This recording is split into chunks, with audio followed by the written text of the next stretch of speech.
The city of London had seen countless stories of love and betrayal, but none like this one. She walked through the streets carrying more than food. She carried control, ambition, and a confidence that left strangers unsettled. Freya. Her name alone commanded attention, but no one ever got close enough to understand what lived behind those eyes. He watched her deliver the order. Not the way anyone else watched. Not with casual curiosity. His gaze measured her, memorized the way she moved, catalogued every detail that made her untouchable. David didn't speak. He didn't have to. In his silence, he already made a plan. She didn't notice him. She never noticed anyone like him. And that was exactly the problem. A decision, a single errand, would change the lives of both of them forever. Or so it seemed. But what David wanted most wasn't just to be seen. It was to be remembered, to break through walls no one else could breach. The streets were full of people, yet only two existed in that moment. One unaware, the other relentless. Every instinct screamed danger. Every heartbeat whispered desire. And the question lingered long after the door closed behind her. Could someone be obsessed enough to wait 3 years, without a single promise, without a single word? Could a woman be untouchable, until she wasn't? And who, in the end, was truly in control?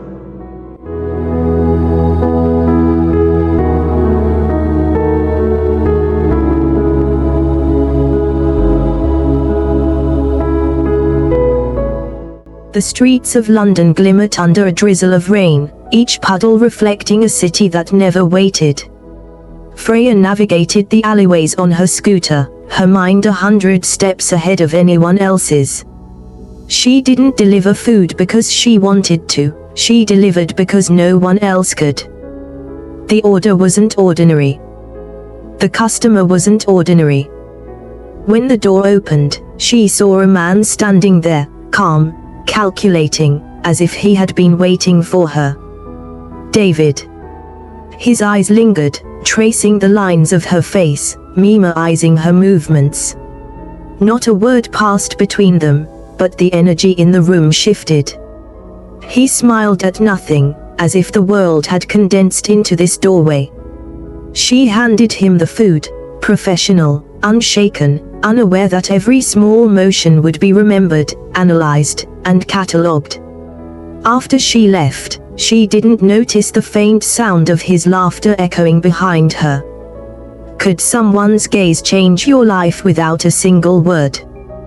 David didn't leave. He watched her vanish into the street lights, her figure dissolving among strangers. Others might have moved on, but he did not. He memorized her restaurants, her routes, the pattern of her life. He learned without asking, followed without notice. Days passed, and David became a ghost in her world. Orders arrived at odd hours.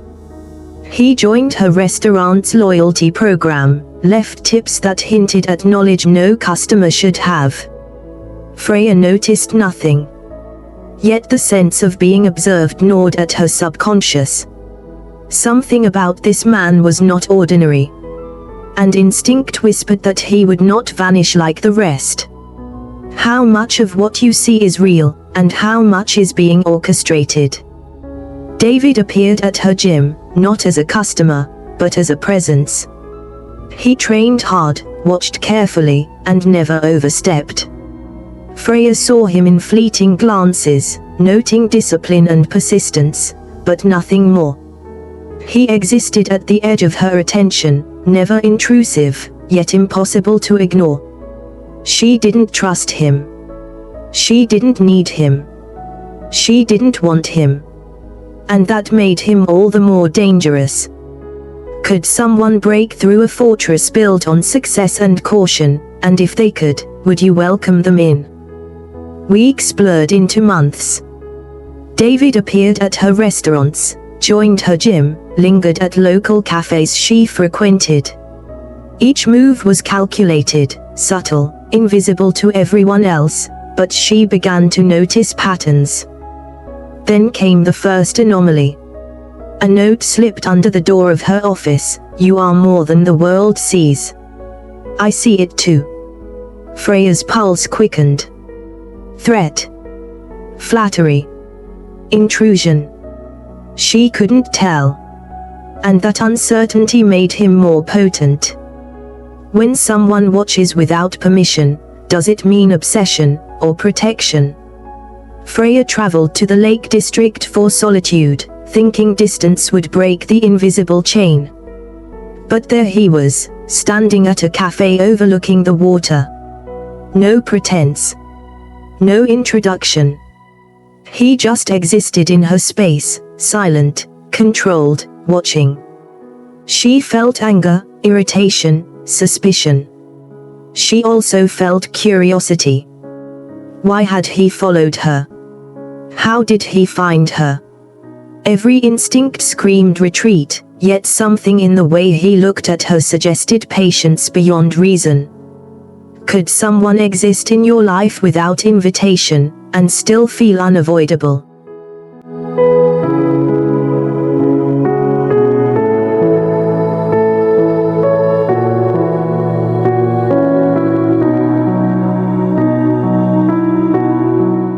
Time passed. Years, measured not by calendars but by habits. David existed in Freya's world like a shadow she could not see but could sense. He ate at her restaurants, trained in her gym, lingered at locations she thought were private. Every encounter was calculated yet seemingly accidental. Freya noticed patterns. Slight, almost imperceptible, but unmistakable. He knew her schedules, her preferences, even her rare indulgences. Fear, irritation, and fascination warred inside her. She didn't trust him, yet she could not fully ignore the tension he stirred. Could someone study you, follow you, and never touch, and still unsettle every part of your life? Freya's empire faced a threat. A rival entrepreneur attempted to sabotage one of her flagship restaurants in central London. Food supplies were tampered with. Staff began falling sick mysteriously. David intervened quietly. He traced the sabotage, eliminated the threat without leaving a trace. Freya suspected nothing, but her instincts sensed a presence she could not name. The audience begins to question, is David obsessive or protective? And what are his true motives? When someone protects you from danger without revealing themselves, is it love or manipulation? Freya retreats to the Lake District again, seeking clarity, distance, control. The solitude is broken by David's appearance. No words, just an aura that unsettles her. He doesn't chase. He doesn't plead. He mirrors her movements, anticipates her actions. She feels a mix of fear, irritation, and undeniable curiosity. She recognizes him not as a man but as a force she cannot predict. He leaves behind a journal at her table. Everything you hide, I have seen. Everything you fear, I understand. Freya reads it and feels both violated and drawn in. She doesn't know whether to destroy it or keep it. Could someone know you better than you know yourself, and still be a stranger? Freya vanishes. Not gradually. Not by accident. She disappears from London and the Lake District without leaving a trace. Her businesses continue to operate, her staff are left in confusion. David hunts for her, following fragmented clues. A letter with an address in Manchester. A cafe receipt from Edinburgh. A flight booked under a false name. Clues suggest she has multiple identities, lives behind layers of secrecy, and has been hiding more than her businesses, possibly from danger or past betrayal. Could someone so powerful still be running from something, or someone? David uncovers fragments of her past. Her rise was not simple entrepreneurship, it was survival. A former associate disappeared under mysterious circumstances. She manipulated situations for safety, not just profit. As he pieces these fragments together, it becomes clear. David's obsession is no longer just attraction. Freya is untouchable because she has built walls around every part of her life. Evidence emerges suggesting David may have been brought into her life intentionally. Someone knew he would persist, someone knew he could break through. When obsession meets deception, who is truly in control? David finally tracks her to a remote estate in Scotland. She is not alone. Another figure lurks, someone from her past, someone dangerous. David must act, not just for love, but for survival. Freya is tense, calculating, untrusting. She doesn't just survive the encounter, she anticipates it. She manipulates the situation to test David. She knows he has been following, she knows his patterns, and she challenges him indirectly. He must prove himself beyond obsession. She begins to test his loyalty, courage, and intentions. If someone has been watching you for years, could they still surprise you? David and Freya are in the same space, both aware of each other's strategies. She confronts him with half-truths, riddles, and challenges, pushing him to reveal his true self. He responds not with words, but with actions, proving commitment, intelligence, and moral choice. Neither is fully honest. Both are hiding layers. The audience cannot predict who will dominate, who will betray, or who will fold. Could love survive when both hearts are battlegrounds, and both minds are armed?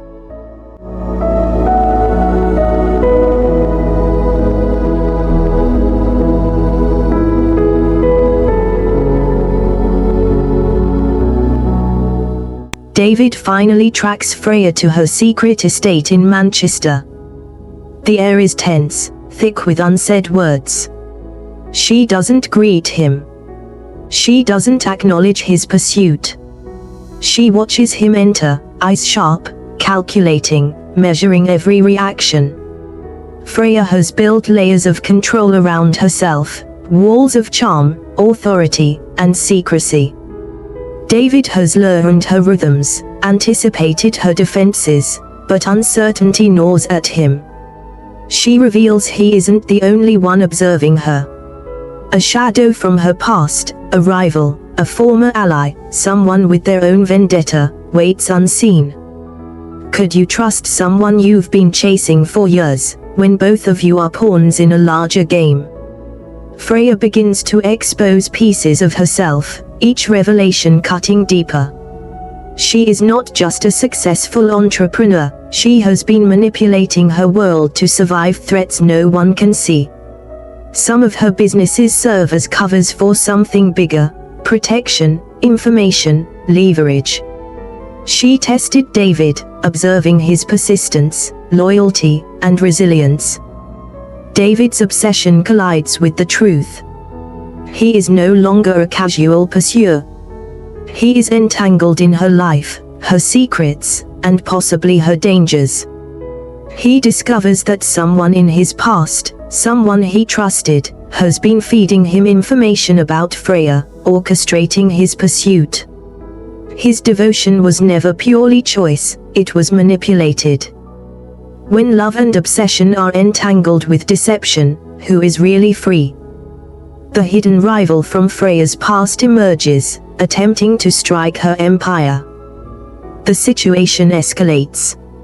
Restaurants are sabotaged. Her gym faces intimidation.